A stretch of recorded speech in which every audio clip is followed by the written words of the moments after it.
Okay, fine. I think we have a lot of persons now that have joined. So once again, good morning. Before the interruption in the network, I was just introducing myself that I'm Dr. Timothy Tifa Shezwa of the Department of Mathematics. I'll be teaching you statistical methods by course code ENS 803. This is the second time I'm taking this course. I took it last session, and I will be journeying you through the course this session. So without waste of time, we've already spent a lot of time. Permit me to share my screen.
Please, can you see my screen?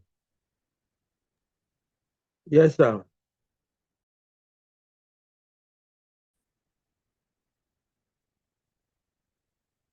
Okay. The network is very bad. But it needs to, the screen needs to go to I will slideshow bold it. mode. Yes, sir.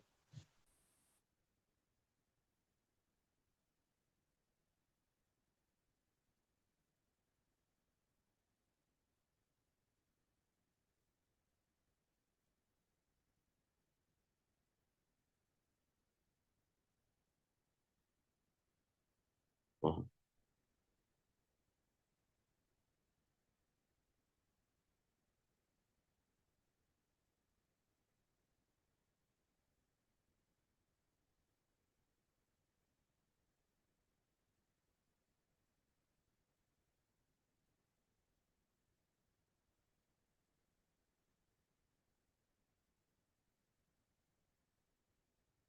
So if you can see now,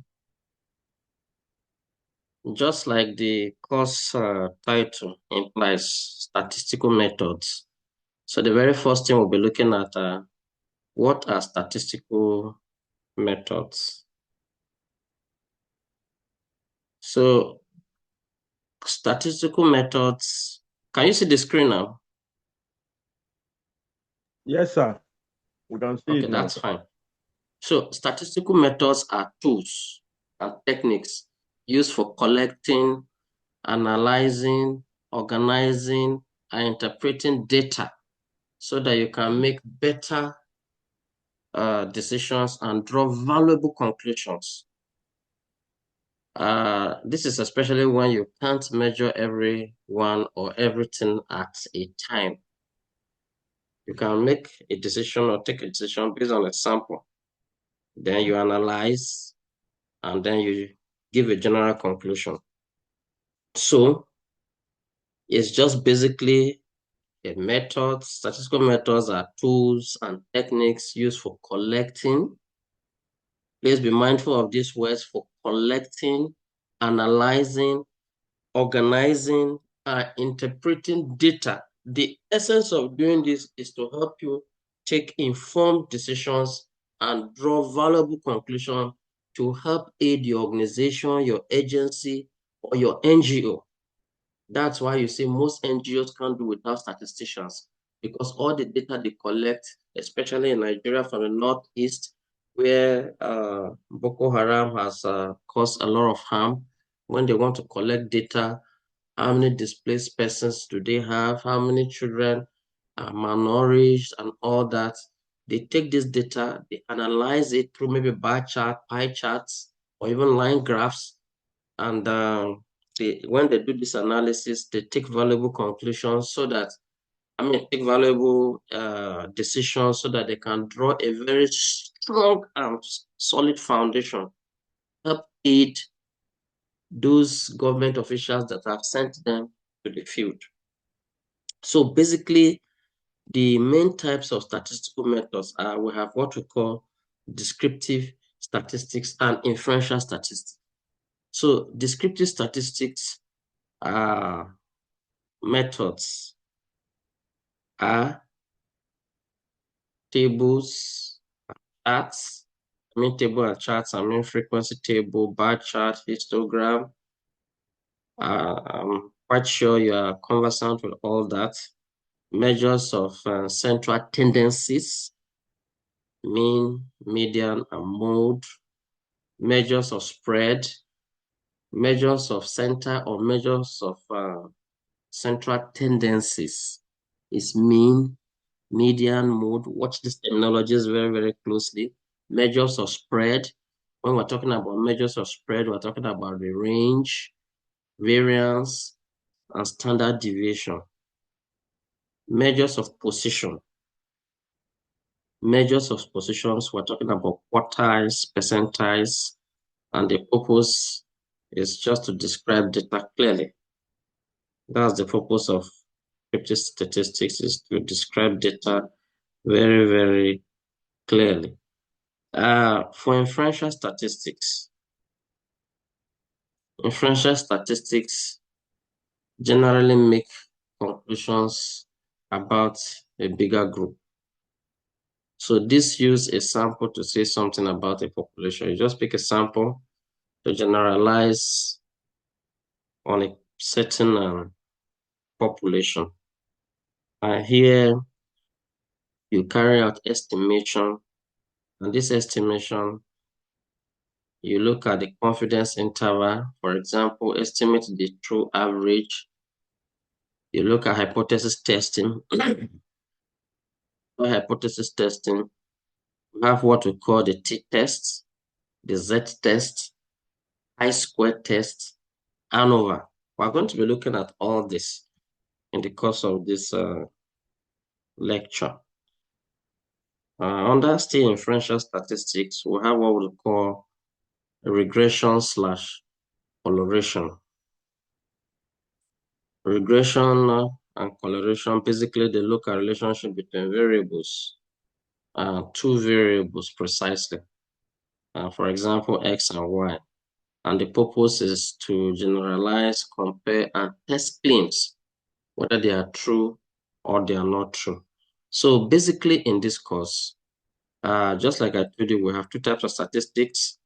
We have the descriptive and the inferential. The descriptive majorly is basically for these PGD people. However, I'm going to give you a recap.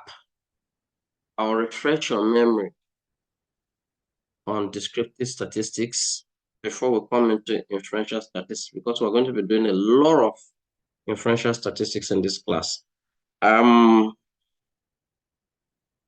So I encourage you to get this what we call statistical table. They sell it in this bookshops. You need to get statistical table that houses F test, Z test, T test, you know, chi-square, ANOVA, whether one way or two ANOVA. You need to get that statistical table because we'll be referring to uh, that table shortly, if not today or tomorrow. So all of you need to have that statistical table. So other common statistical method you find you often meet include, that is apart from, apart from the descriptive and the inferential statistics, the methods you come across are the probability methods. And under probability methods, we have what we call model uncertainty and random events, time series analysis, that's data over time, trends, forecasting. That's the job of time series analysis. You study trends.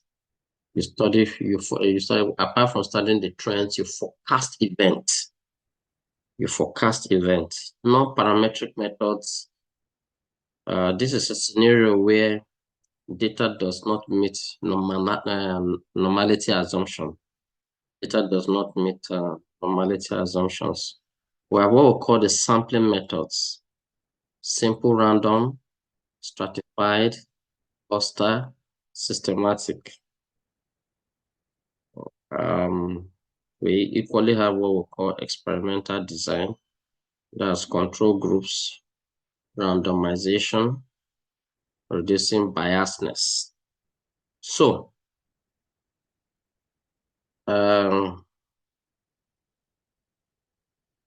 next we're supposed to do mean, median, mean variance, and standard deviation from grouped data. But before we do that, I will take you to how to find the mean, median, and mode from an ungrouped data, because that's where we'll start from. That most of you will be at home. Mean, median, and mode from ungrouped data. There's what we call grouped data, and there's what we call ungrouped data. We have what we call grouped data and ungrouped data. Let me look for that document quickly. Grouped data and ungrouped. So we'll basically be starting with ungrouped data. How do we find the mean, median, mode, variance, standard deviation from an ungrouped data? So without waste of time, I wish to share my screen.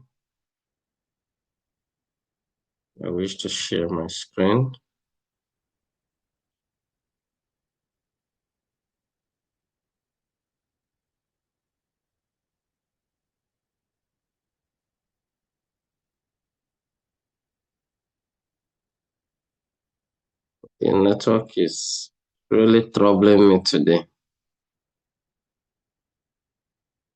The person saying the network is something else from his end. It's not only you.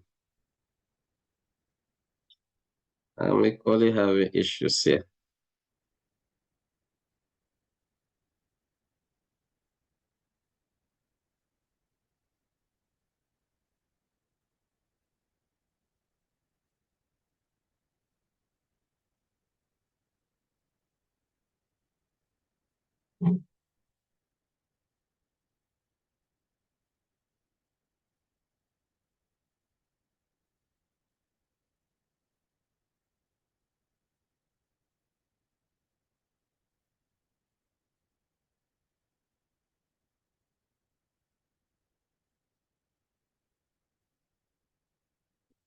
Oh, this network is giving me a headache.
That document is giving me head hash to come up. So let's just finish everything concerning grammar.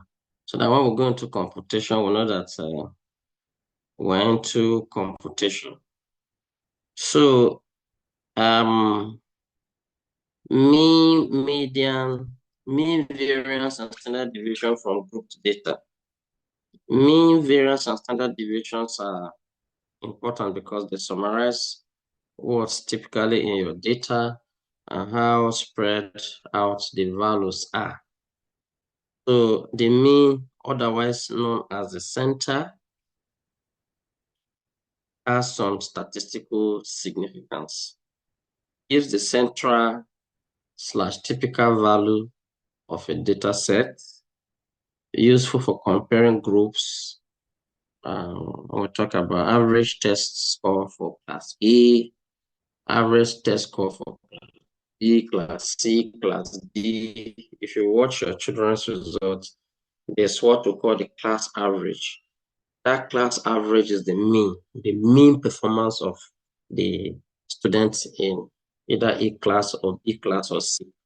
Now, for variance shows how scattered the data is. And the statistical significance is that it measures how far values are spread out from the mean.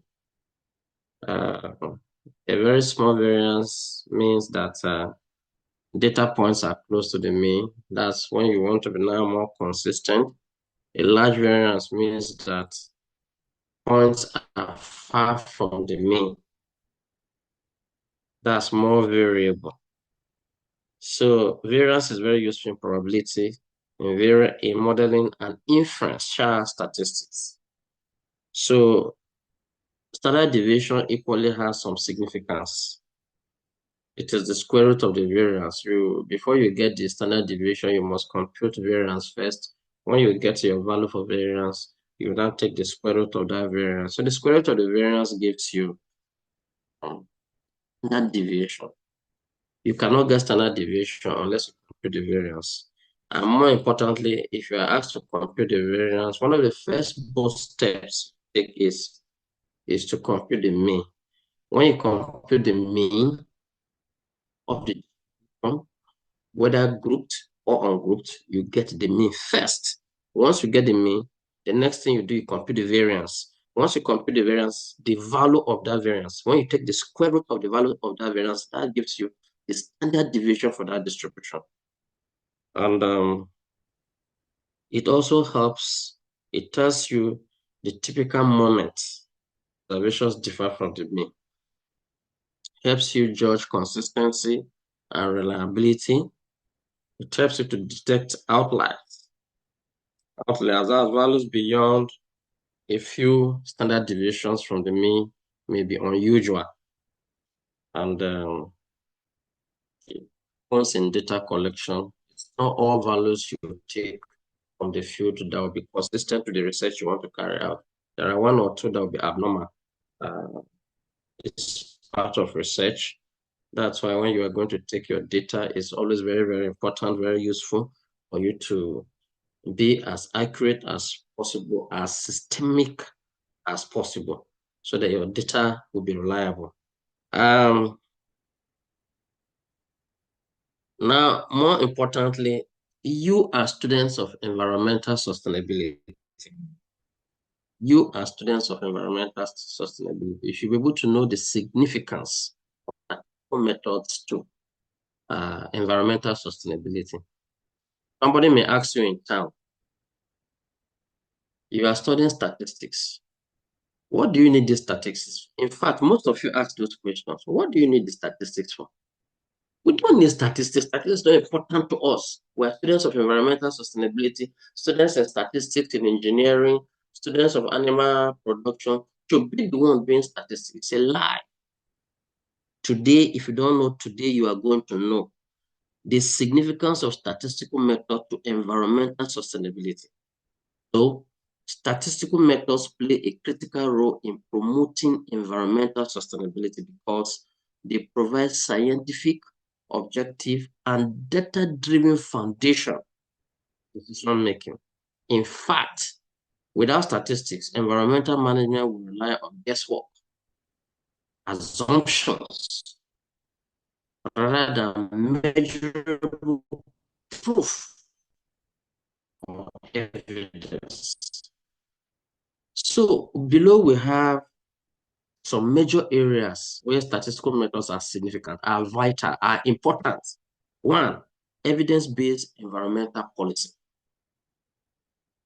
Statistical analysis helps governments and environmental agencies design policies based on reliable data rather than assumption. Those of you who work in ministries, in agencies, in fact, there's no ministry or agency that doesn't have Department of Research, Planning, and Statistics. Others call it Department of Research, Planning, and Monitoring. Under this Department of Research, Planning, and Monitoring, data are collected from the field, analyzed there. The result of this data are often taken to the relevant government officials for informed decision-making and hence making a valuable conclusion. So those of you who work will agree with me that there's no department, there's no agency of government that doesn't have the Department of Research, Planning, and Monitoring. And basically the essence of this unit is to help,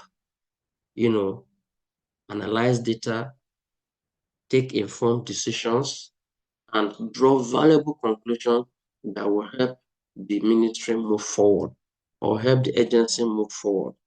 If the agency is not progressing from the results of this analysis, they will be able to know that the department, the agency is not moving forward. And hence, we need to do this, we need to do that to put the agency or the department back on. So, statistical analysis help government and environmental agencies design policies based on reliable data rather than assumption. For example, monitoring air pollution levels over time, monitoring air pollution levels over time, evaluating water quality indices, assessing deforestation rates. So through statistical tools such as regression analysis, hypothesis testing, time series modeling, policymakers can determine whether environmental interventions are working or are not working. So with time, I'm going to introduce you to regression analysis, hypothesis testing, time series modeling, once we have the time, so that you see how through the analysis of certain data, government agencies take informed decisions to help drive the progress or otherwise of an agency. Now, Monitoring climate change. Statistical techniques are used to analyze temperature trends. If you are conversant with listening to news, I think at the end of the news you see weather outlook for tomorrow. This is basically the jobs of statisticians. They give you the outlook, they predict how the weather will look like, and they tell you that tomorrow will be cold, tomorrow will be hot, the environment will not be friendly. It is based on the available data, and analysis is being carried out, valuable conclusions are drawn, then the decisions of this analysis are taken to media outlets, and we're informed about the weather condition of subsequent days to come. And equally, detect long-term rainfall changes. Already the outlook is out. The relevant agencies have forecasted when the rains will come down from the various regions. In Bayelsa, it has been projected that the rains will start last week and the first week of this March. For Benue, it is projected that we're going to have the first rain around April. For Zamfara, Sokoto, it is predicted that they will have their first rain around June, July. This to enable farmers take informed decisions when to get their land prepared when the rains are likely to come so that they can start farming. So this is too important. The value of statistics, the importance of statistics, not be overflowed. As you can see, the importance. So, monitoring climate change, statistical techniques are used to analyze temperature trends, detect long-term rainfall changes, model sea level rise. When there are certain times you hear government will come out to announce that those around the riverine areas should move to safer areas because between so time and so time, they are expecting the water level of River Benue to go to a certain level, to a certain stage. So they advise residents that stay along the river banks to move to safer places. So this is the job of statistician. The available data that is on ground, it is analyzed and help government take informed decisions. So just like I said, it models sea level rise, estimates carbon emissions. So in summary, time series analysis and trend analysis help scientists distinguish real climate change patterns from short-term natural variability. Now, 3, environmental risks. Statistics helps to estimate probability of floods, droughts, and wildfires, health risks from pollution exposure, likelihood of ecosystem collapse. So using probability distribution and stochastic models, environmental planners can predict future risks and mitigation strategies. So that is in terms of environmental risk assessment. That's the importance of statistics area. Next, we have sustainable resource management. Sustainable resource management. So statistical models one, helps to support forest yield estimation, fish population modeling, water resource allocation, soil fertility assessment. For example, population models help determine sustainable fishing quotas to prevent over. Recently, the head of fisheries department met me that they've been doing their research work, but there's this huge clamor call of incorporating modeling into their research. That's modeling of fishing quotas to prevent overfishing has been a challenge in their department there. So I told them that once they are ready, we can collaborate. I will provide a model for them so that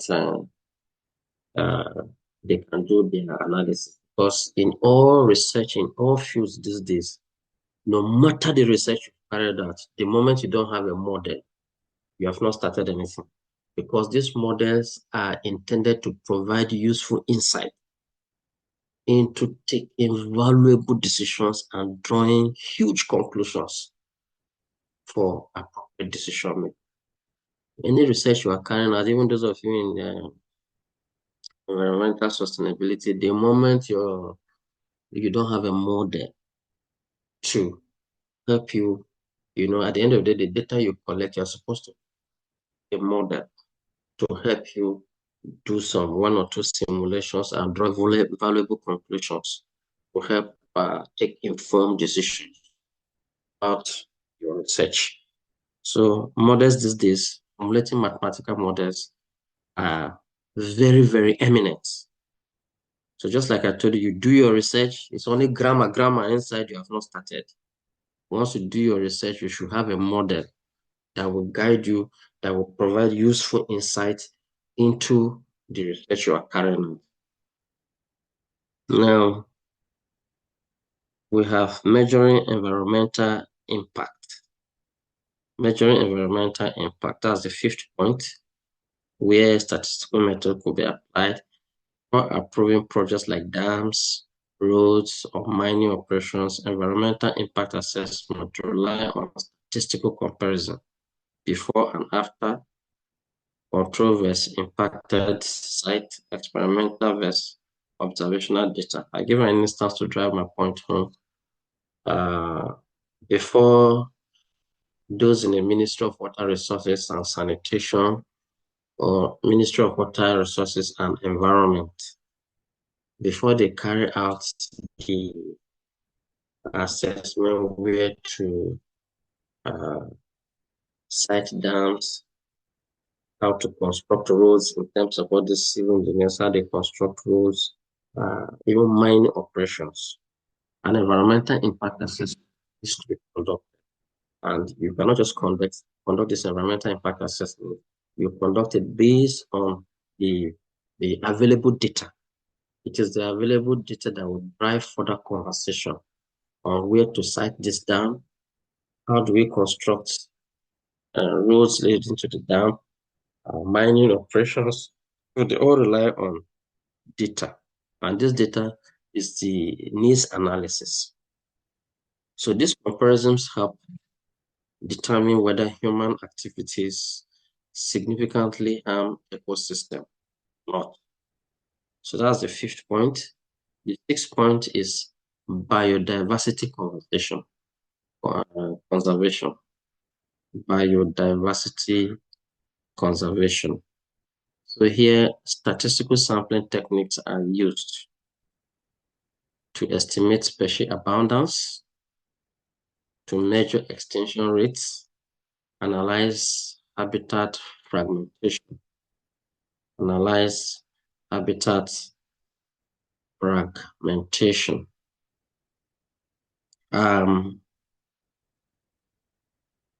Before I continue, let's look at the charts. Let's see.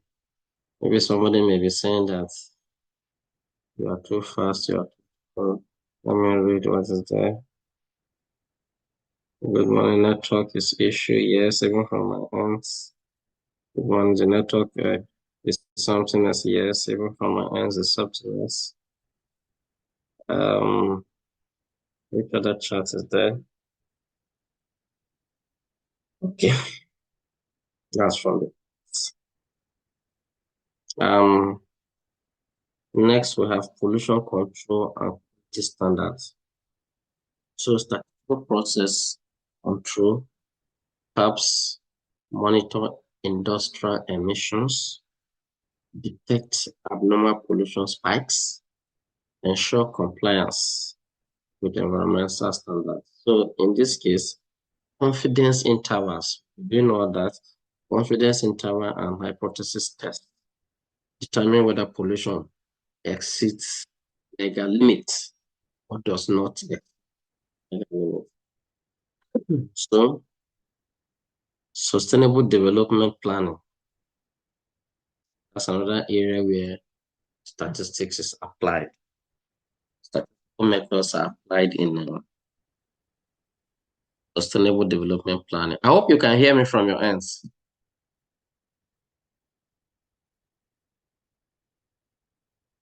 Class rep.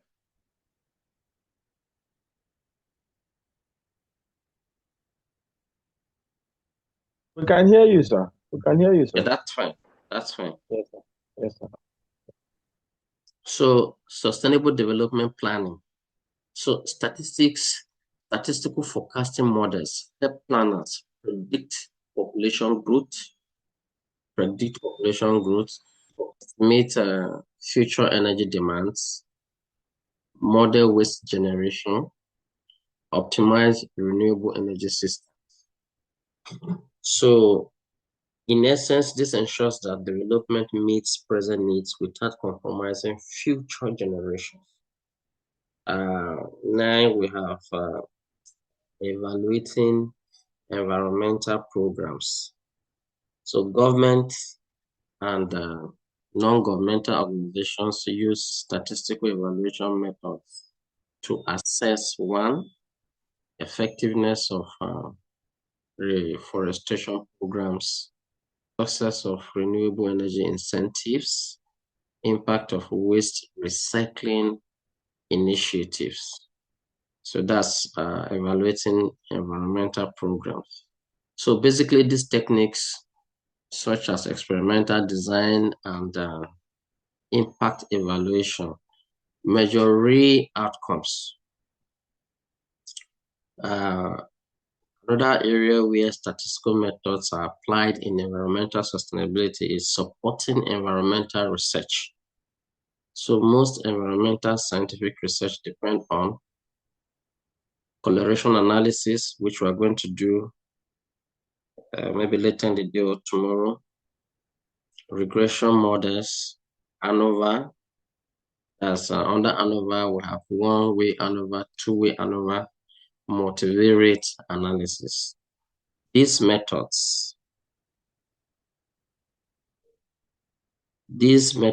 help identify relationship between environmental variables such as temperature, pollution, biodiversity, and human activity. So, in conclusion, statistical methods are essential tools for environmental sustainability because they transform raw environmental data into meaningful information. Two, they support evidence-based policies. Three, predict future environmental conditions, just like I was saying earlier on about predicting the future, the outlook of temperature, rainfall, in the way they interpret it on our news channels. They interpret the weather outlook for tomorrow, the weather outlook for Wednesday, and these are based on available data. The analysis of that data gives us projections for the following days. Now, quantify risks and uncertainties.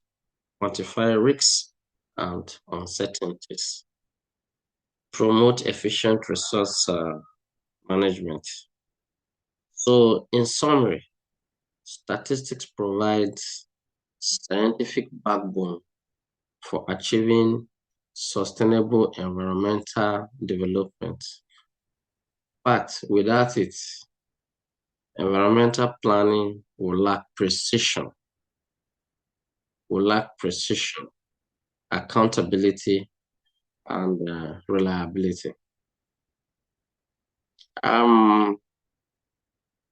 Next, any question based on this before we go to finding mean, median, and mode from an ungrouped data?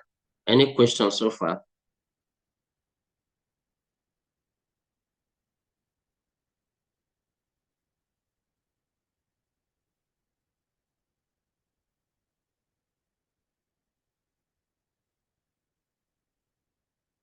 So if there are no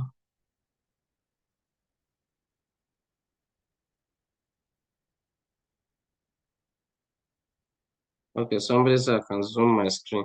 Are you not seeing the screen the way it is like this? Class rep.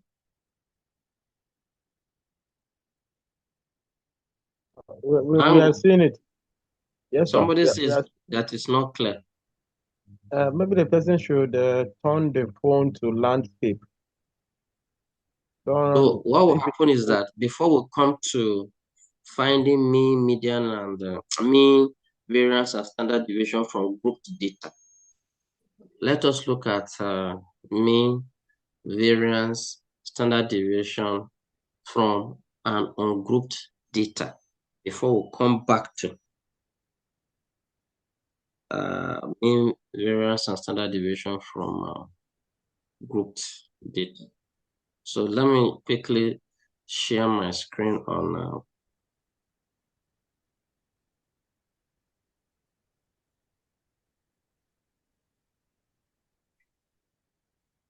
mean, median, mode from group and ungrouped data.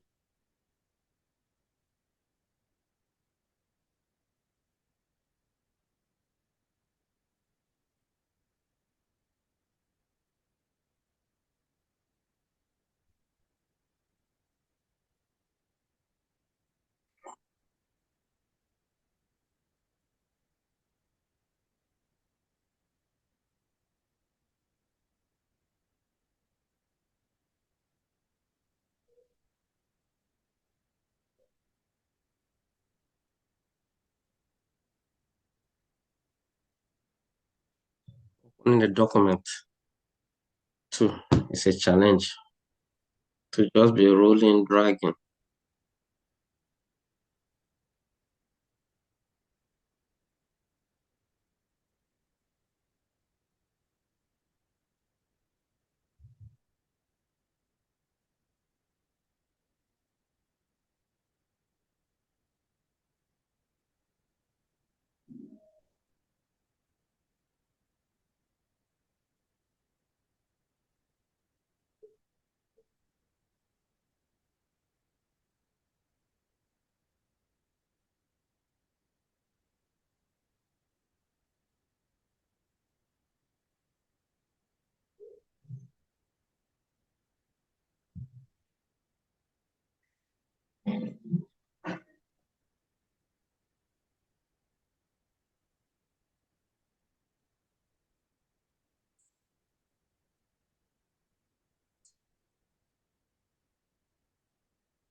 Can you see my screen?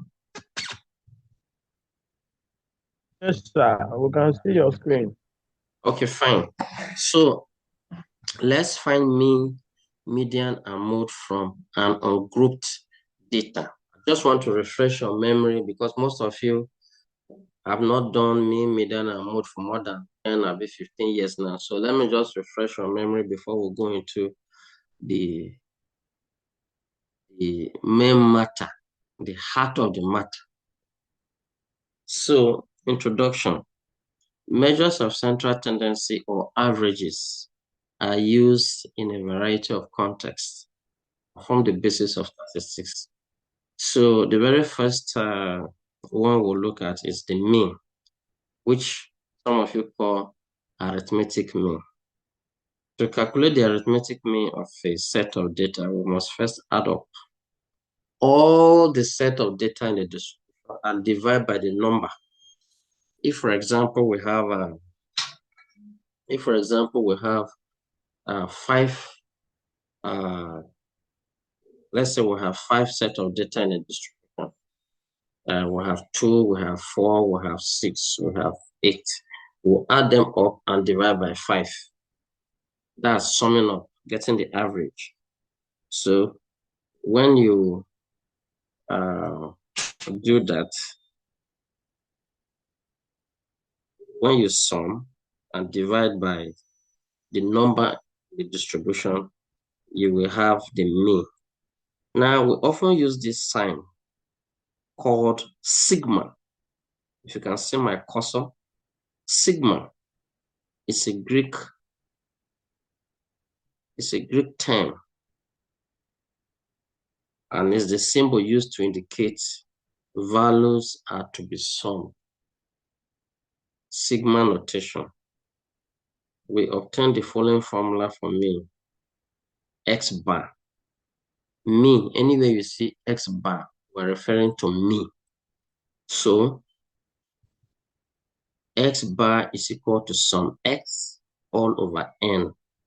Sum X is the summation of all the values in the distribution, while N is the number of set of values that we have in the distribution. If the values you have 4, 5, 6, 7, 8, these 5 values, you are going to add them up and you divide by 1, 2, 3, 4, 5. The numbers in that distribution, they are 5. So you add the values, the values up and divide by the number of values in that distribution, which is 5. And that 5 is what we're calling N. So X bar is our mean, sum X all over N. I give you an instance, give you an example quickly to drive my point home. Example, find the mean of 6, 8, 11, 5, 2, 9, 7, 8.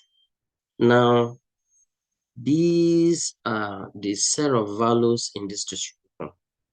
So if we want to find the mean, of this set of values in this distribution, we'll add all these values up and divide by 1, 2, 3, 4, 5, 6, 7, 8. So we have 8 values in that distribution. So we're going to sum 6, 8, 11, 5, 2, 9, 7, 8. And divide by 8. So X bar, this is X bar. Ladies and gentlemen, this is X bar. You put X bar here, equals to sum X all over N. And this is equal to, you add all these values up, you divide by 8. You have 56 all over 8, and the value there is 7. So the mean of that distribution is 7. Any problem with that? You need to understand some of these basics, some of these preliminaries before we go into the heart of the matter. Because when we go into the heart of the matter, we don't want you to be asking me how to find me. Any problem, any question? If you're not talking, let me call 1 or 2 persons to ask you if there's a question. Okay. Adoga Terry. Okay. Let's see what the charts are saying. Let's see what the charts are saying. Your screen is far. Yes, sir. But your screen is far. Who is saying my screen is far? Let's see what the charts are saying. But the network is not leaving us alone. Okay. No issues, sir. Go for Wapra said no issue. Okay, that's fine. The other charts are not coming over then. I think the general perception, no issue. Hope so. Ladies and gentlemen, next is the median. The median of a set of data is the middle value of the ordered data. When we mean ordered data, yes, Terry, Edache, you have the floor, please. Edache is raising up his hand. You have the floor. Good morning, Prof. Morning, class. Morning, sir. So my question is that what if you have an outlier that is likely to alter the mean value from the least value in the data set? Give us an instance, please. Is it advisable to purge it off the system before you find out your mean value? Give us an instance of your scenario. For this particular set of value that you use, for example, supposing you have another value that is far, maybe like 19, and the value here, I think is it 4? I'm coming. No, listen up. If you are asked to, whether you have 100, you are asked to find the mean.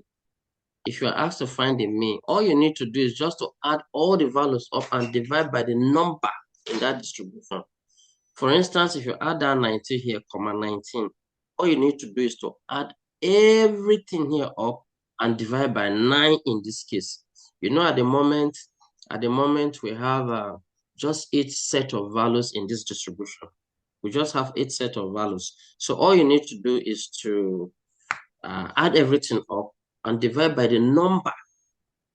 You can start counting from 6. You include that 19. In this case, if you add that 19, you have 9. Your n, your small n will be 9. After you add everything up, you divide by 9. I totally agree with you, sir. But what I mean is in applied context, where the mean is supposed to relate to all the value. Mean is the central value that is meant to relate to all the values in the data set. Okay. And then you have this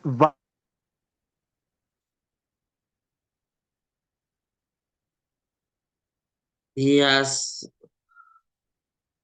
Edache still has the floor and he has been muted.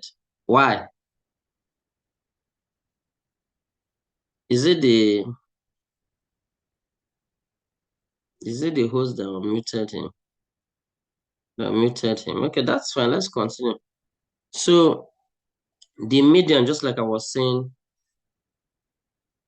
the median value of a set of data is the middle value of the ordered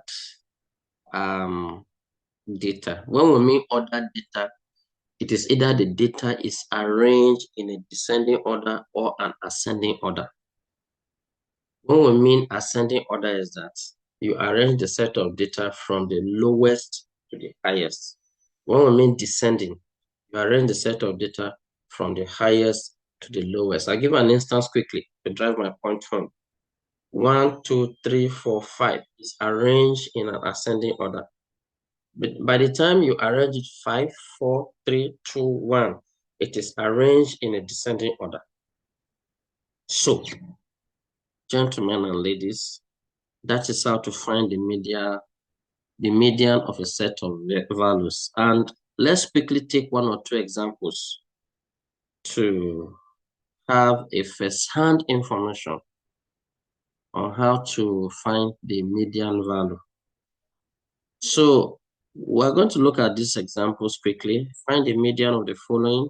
Here we have 11, we have 4, we have 9, we have 7, we have 10, we have 5, we have 6.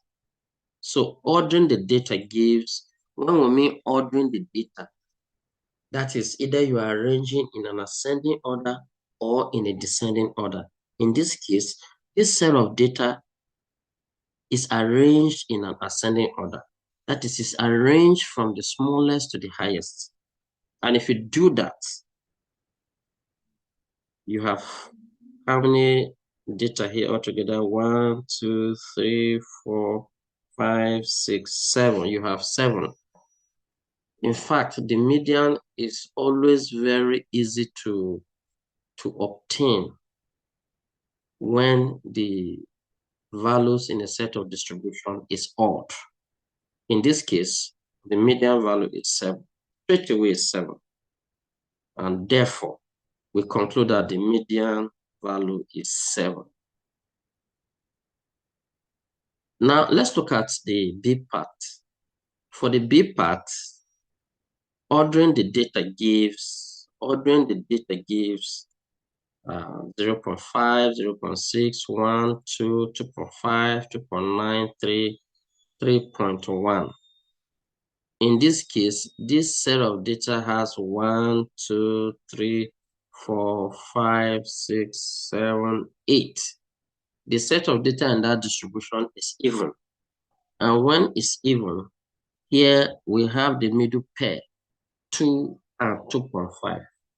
So in this case, the median is obtained by adding these two values up, 2 and 2.5, and you divide by 2. You divide by 2 to get the median value. So in this case, the median is 2.25. In general, if you want to find the median is always located at n plus 1 over 2 value. So any issue finding the median here, and we have two scenarios here. Do you have any issue? Philomena, any issue?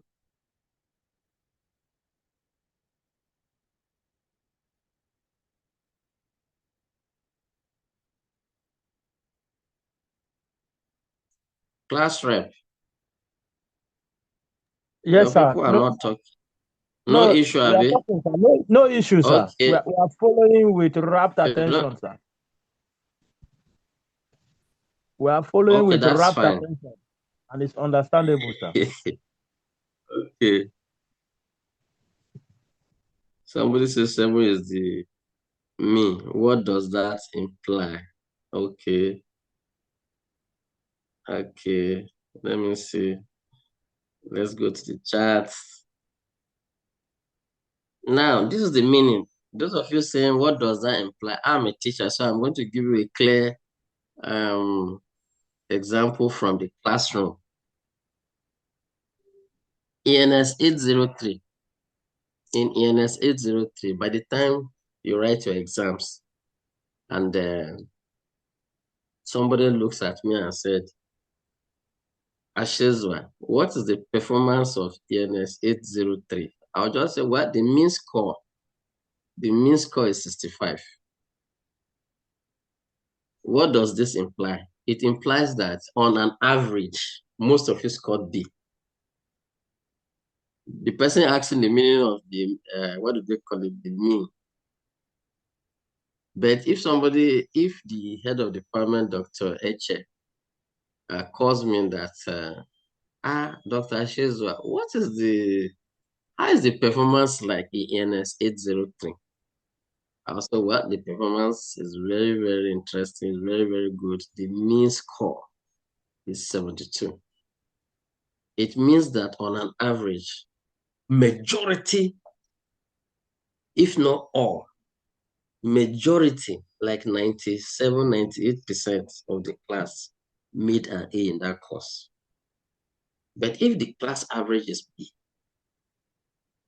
that's the mean performance. The mean performance of ENS 805.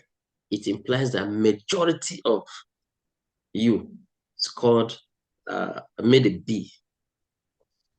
That's the meaning of the mean. Somebody is saying, what does that imply? It implies that majority scored a B in that course if it's 65. So let's make progress.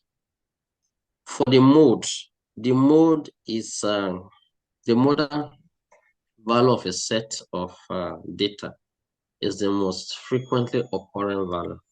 That's the value that occurs most frequently in a set of distribution. In this case, we have 2, we have 6. Find the mode for 2, 6, 3, 9, 5, 6, 2, 6. So it can be seen that the most frequently occurring value is 6. The reason is that there are 3 of them, and no any other score is up to 6 in terms of appearance. It appears most frequent. So 6 is the mode. I hope there are no issues with that. Class rep. Well, let's see the charts anyway. If there are issues, I should be seeing from the charts. There are no issues, sir. Julius Musa said, God help us that this example that I said the class average is 72 is a reality. I hope so too. I just hope so too. Because anybody that faces this course, I'll not greet the person again. Greet me or not. In fact, if I see you from afar, I will dodge you. Gaskiya ne. So, before I rest my case for mean of ungrouped data, mean, median, and mode from ungrouped data, you see the answers are there, but I want you to just do 1 and 2. That is question 1A and B. And when you do, you confirm on your own whether you have these values. The answers are here. You confirm on your own. Do question 1A and question 1B. So quickly, we are going to something else now. We are going to find the variance and standard deviation from ungrouped data before we come to finding mean, variance, and standard deviation from grouped data. There's difference between grouped and ungrouped. All this data we're dealing with, they are ungrouped. In the exam, when you see ungrouped data, you cannot be using ungrouped formula to find the values. If you see grouped, you cannot be using the other one to compute. So that's why I'm taking my time to tell you that this is grouped data now, grouped. I mean ungrouped. This one is ungrouped. So I'm still going further to teach you how to find variance and standard deviation of an ungrouped data before we come to grouped data shortly. With your kind permission,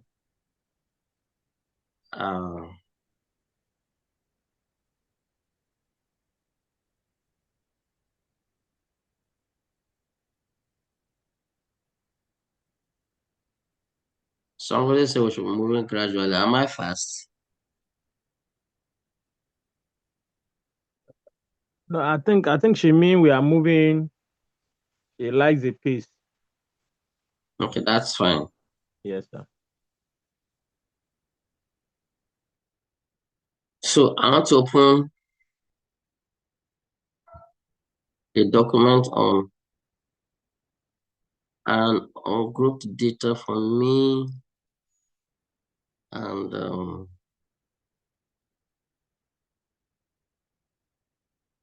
variance and standard deviation.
opening a document, it will just be rolling. Oh, it drags too much. It has finally opened.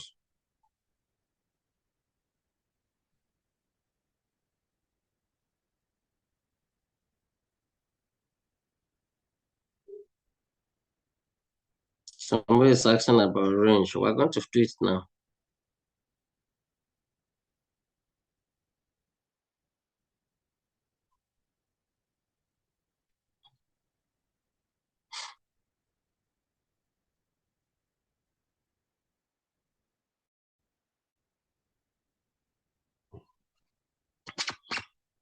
Now, recall that the range is the difference between the upper and lower limits of a set of limits of the data.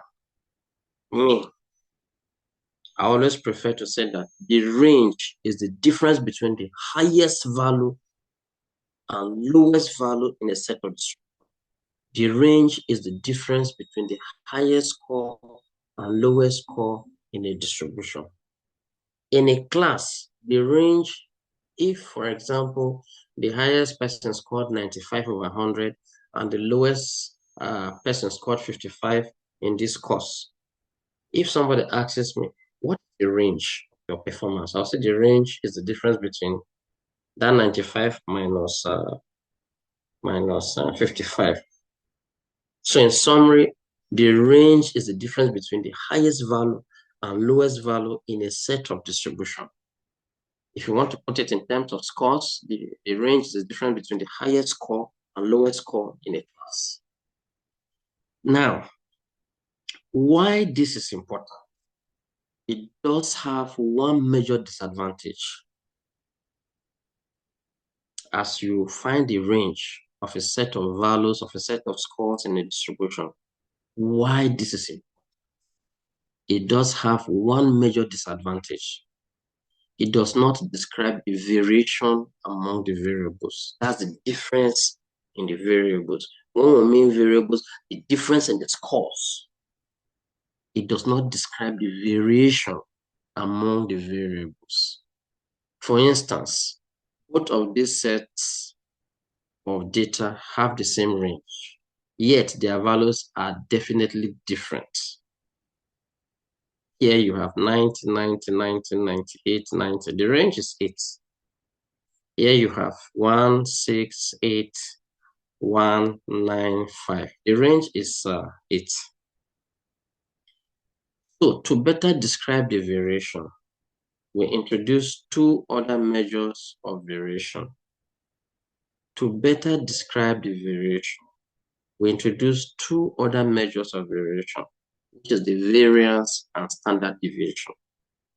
The variance, just like I told you earlier on, is the square root of standard deviation. So this measure tells us how much the actual values differ from the mean. This measure tells us how much the actual values differ from the mean. The larger the standard deviation, the more spread out the values. And the smaller the standard deviation, the less spread out the values. So these measures particularly help teachers as they try to find whether their students score on certain tests are related to the class average or not.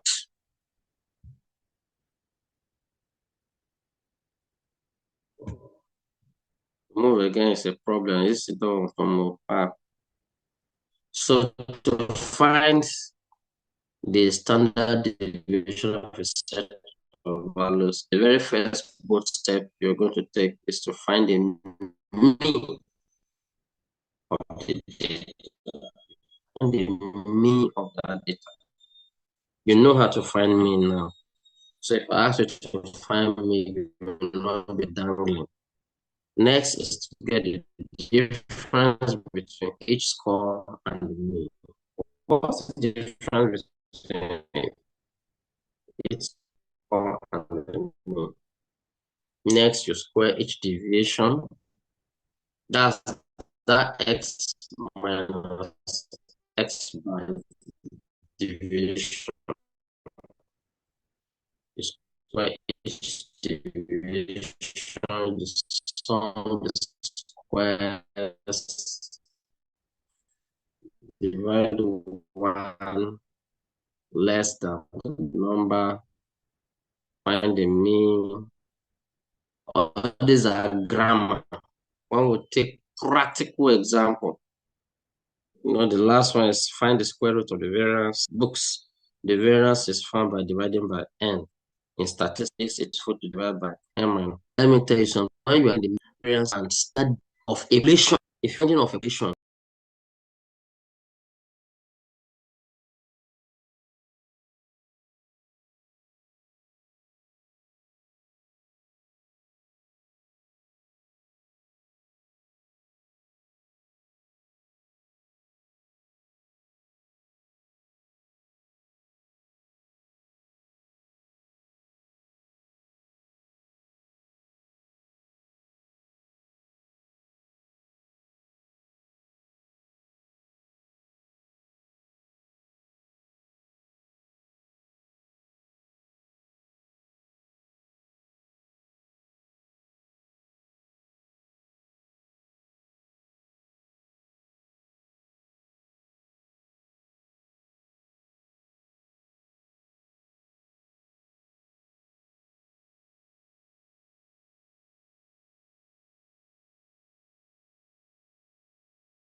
you see my screen now.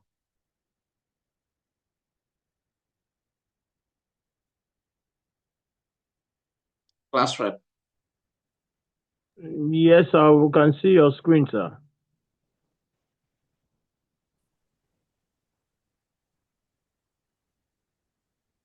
The network has been on and off.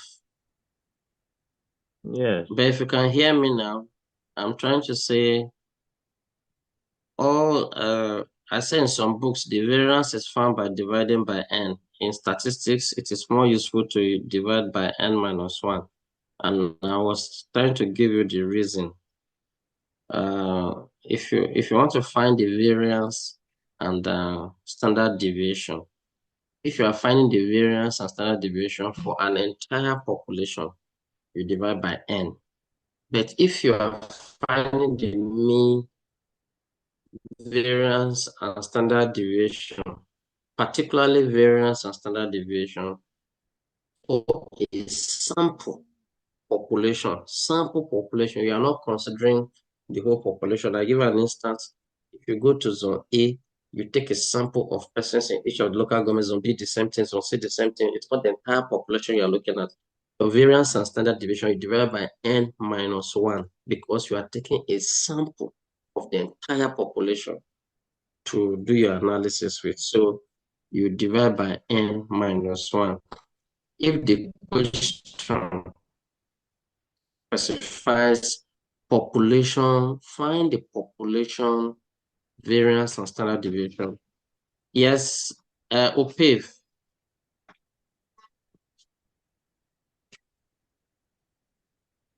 So Shima, ask your question. Your question.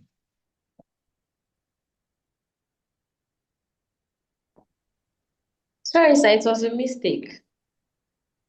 Okay. Thank you, sir. So that's the difference between dividing by n and n minus 1. When we get to those stages, I will be explaining better. Now you are finding the variance and standard deviation of the following scores on an exam. The scores are 92, 95, 85, 80, 75, 50. Now, to find the variance and standard deviation, the very first bold step you take is to find the mean of this set of values, the mean of this set of values. And how do you find the mean?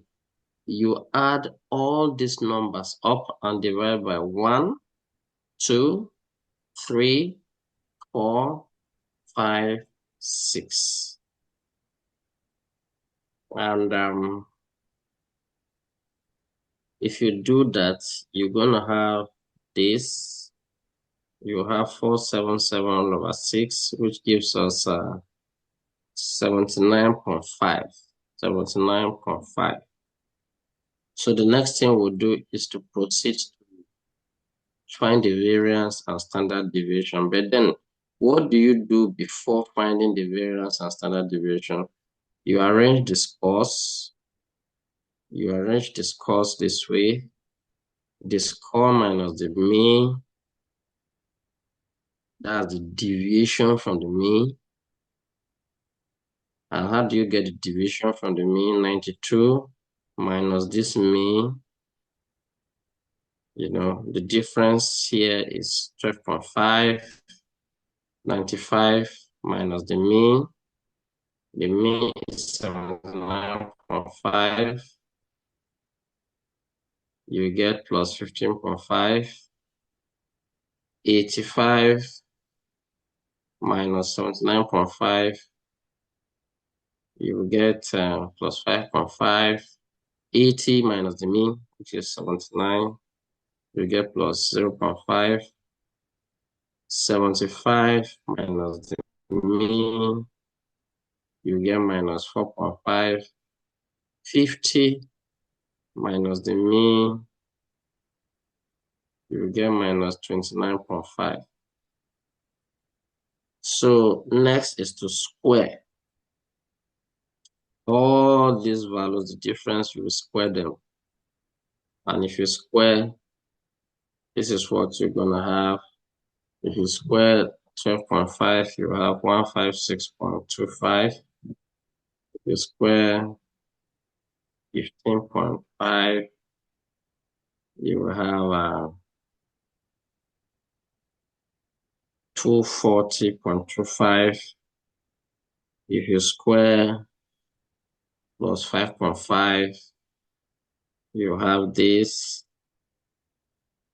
plus 0.5, you have this minus 4.5, you have 20.25, minus 29.5, you have 870.25. When I mean minus 29.5 squared, I mean minus 29.5 times minus 25.5.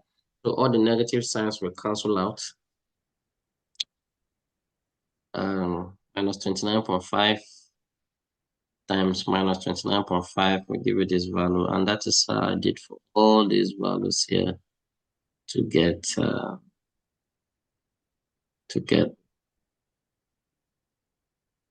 So, ladies and gentlemen, when you sum all the squares, sum of the squares is 1317.50. So the variance is 263.5. When you find the square root, you have this. So if there are questions here, you ask me.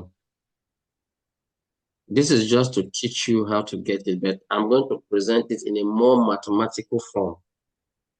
And the next example that I'm going to take on mean, median. Yes, Julius Musa, ask your question.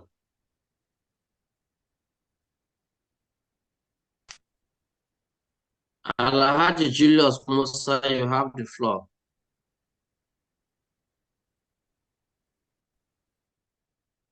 Julius Musa, you're raising up your hand. You have the floor.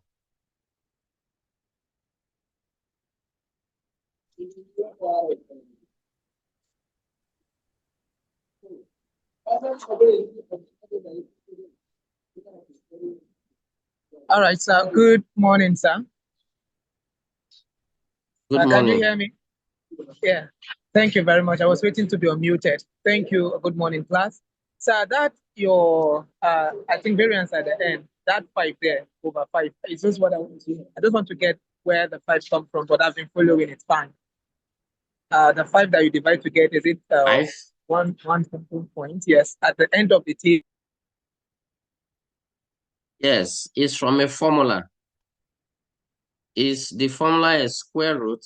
I will give you in the next this. The formula is that's variance is equal to sum x minus x bar squared all over n minus 1. X minus x bar squared all over n minus 1. So how we got the 5? How we got the 5? You know here n is 1. N is 1, 2, 3, 4, 5, 6. So 6 minus 1, because in an exam, we have a lot of scores, but this is just a sample of the scores that we just took.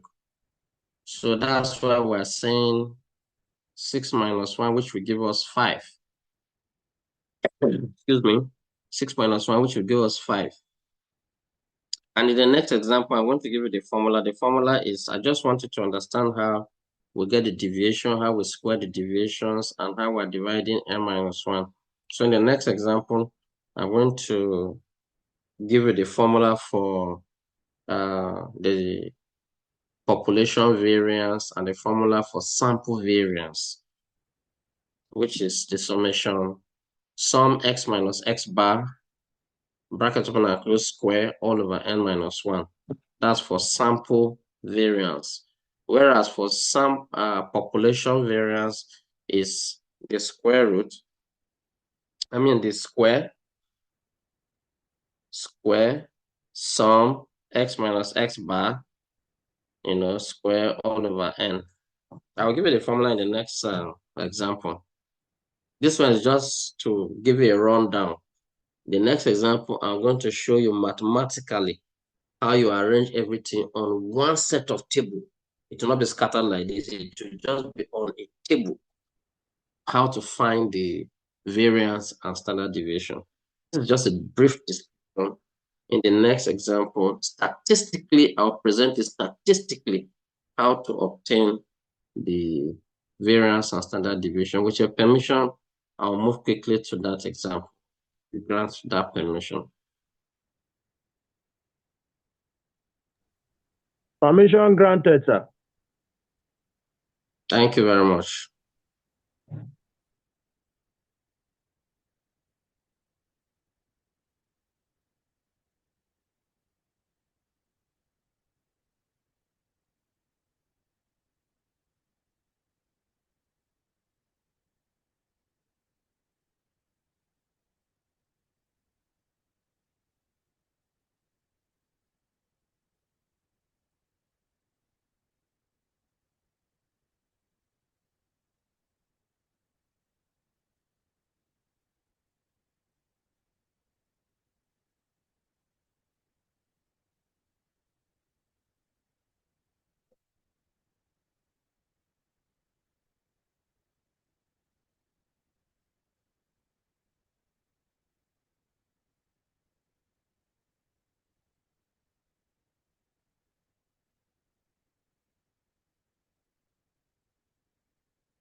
Oh, wow.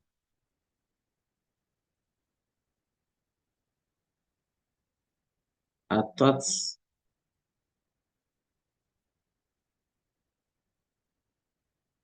this is serious. I thought I typed it.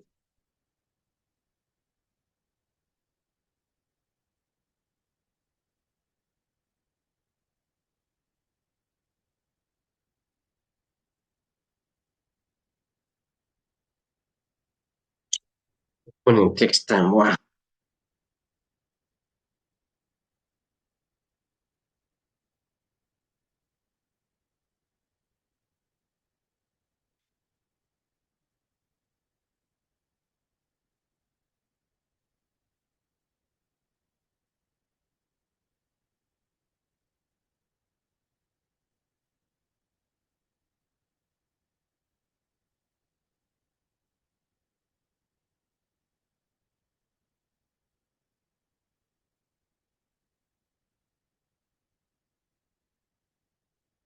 Hi, this thing is dragging too much. Taking.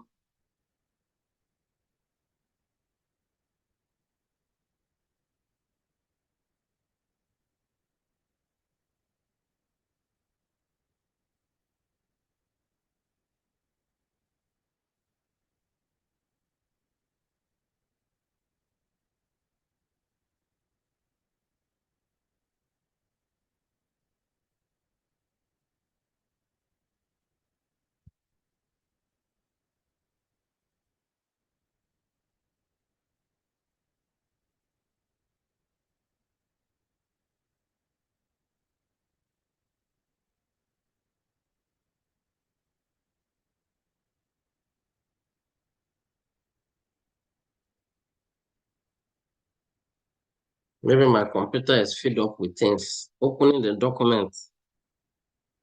Hmm.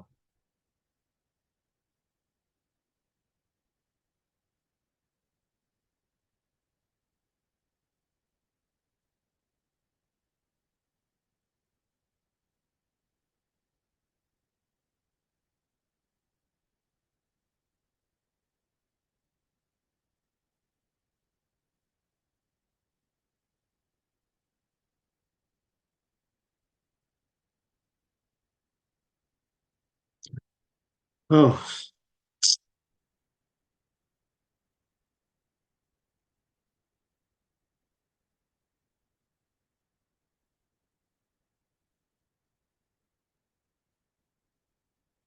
open now.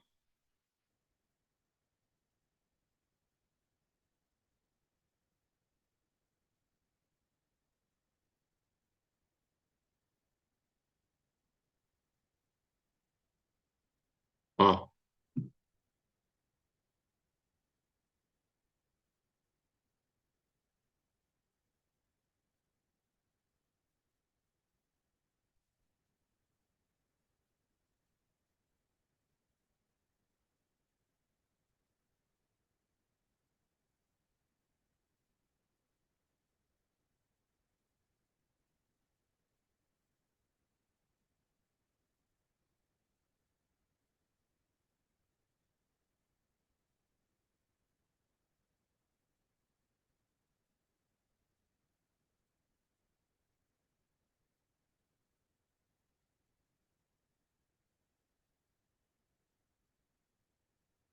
The person saying no joy for this lecture. What's the meaning of that? I don't understand.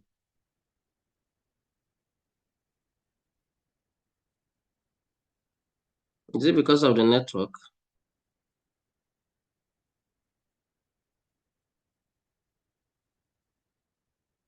Ha! What is happening?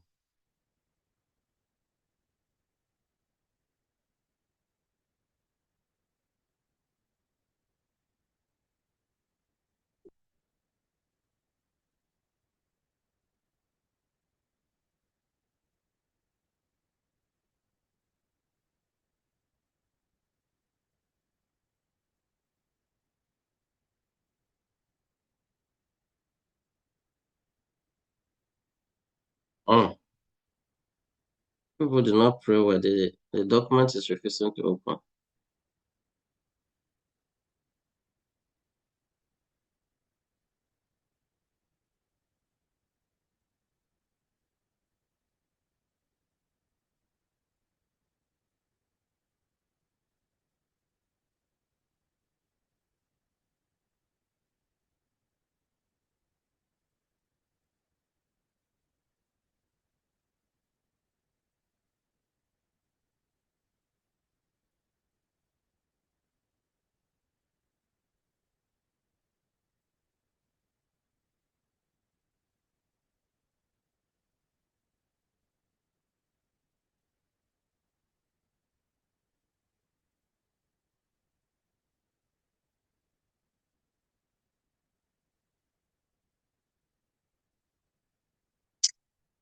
I don't like this.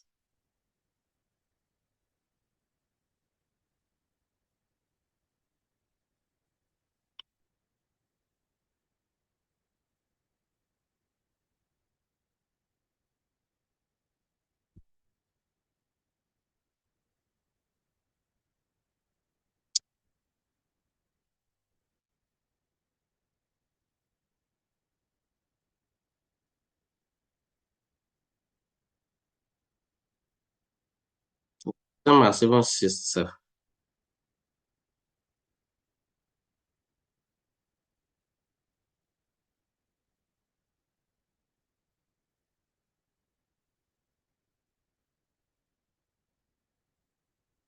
But this no.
To close the document is a problem.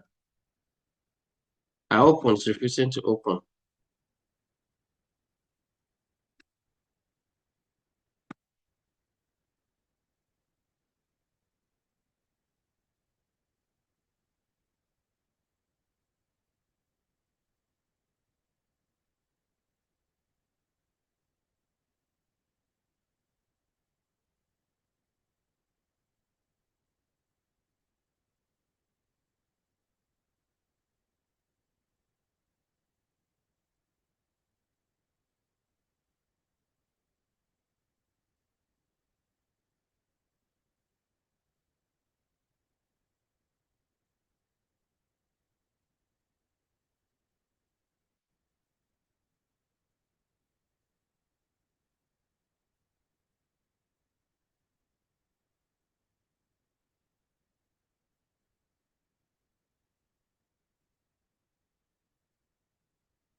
Hmm.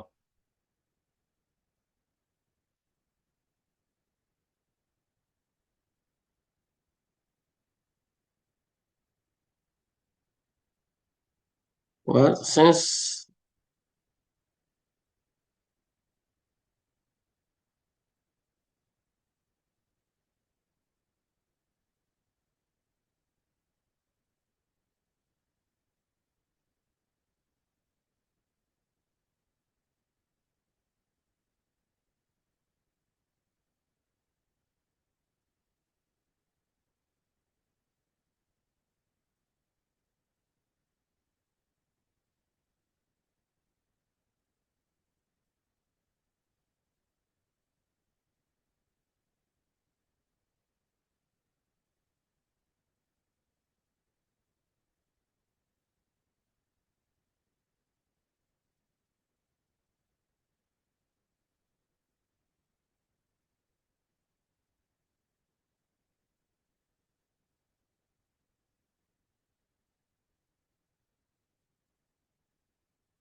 As you can see, I'm trying to share my screen, but it's just still rolling.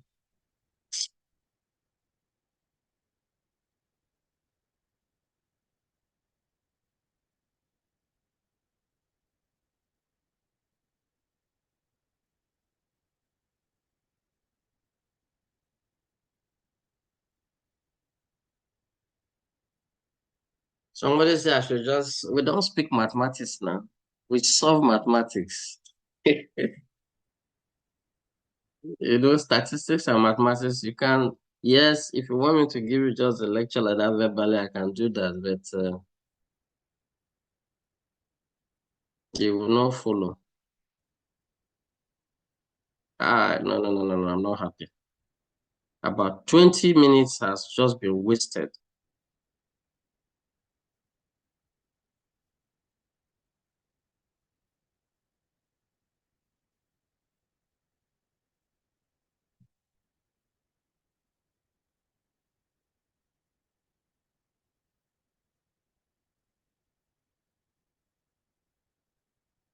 It's just still rolling.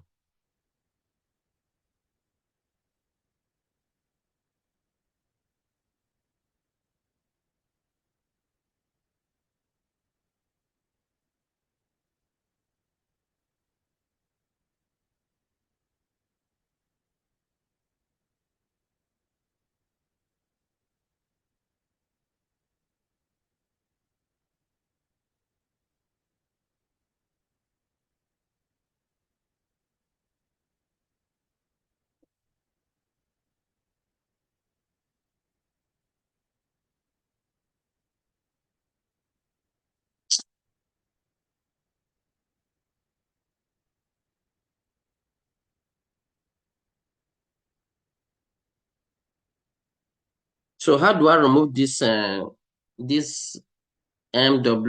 word PDF something now?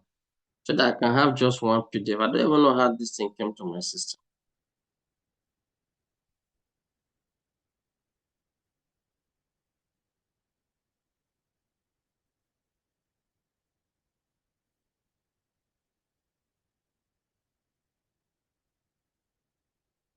Hi.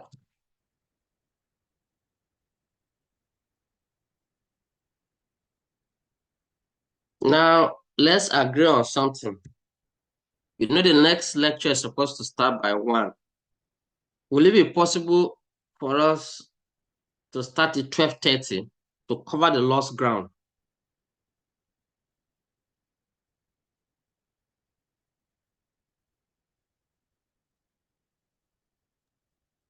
Okay, let's put this in a chat box. No, I'm saying it. Everyone here is listening to me. I'm saying that the next class is supposed to be by 1. Yes, sir. So can we start it by 12:30 so that we'll be able to cover the lost ground? I don't know. Yes, sir. 12:30. Overwhelmingly in the chat box, everybody is saying yes, yes, yes, sir, yes, sir. So It's 12:30, okay. 12:30, I'm going to come back. 12:30 So let me we sort out, reconvene. let me off my system and try to do 1 or 2 stuff. Okay, sir. So let's Thank you, meet, sir. let's meet by 12:30. Okay, sir. Honestly, I'm not happy. Sir, if you are Hello, meeting, sir. No, sir, we will not Thank you, follow sir. because of Thank the you, student. calculation involved. Hello, sir. Instead, huh? Hello, sir. Yeah, I can Sir, you have to use Adobe Acrobat hear Reader you. for You PDF. have Thank you, sir. You can open your files with Adobe Acrobat Reader or Someone is MS Word. suggesting share the material with me. All right.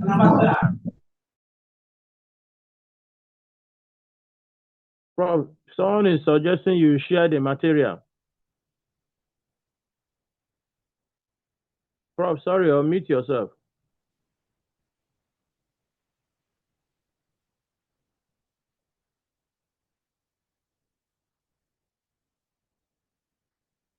who on mute?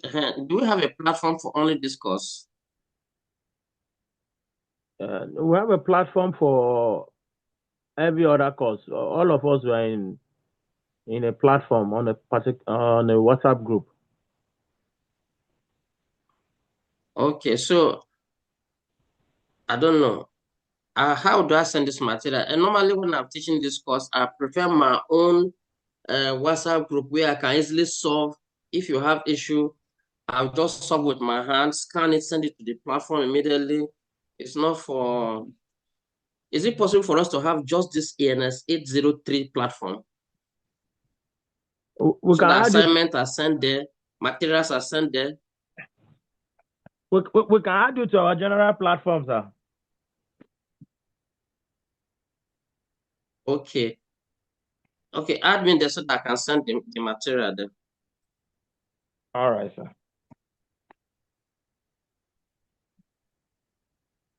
Now, no, so that I'll send it now. Okay, sir. You'll be added right away, sir.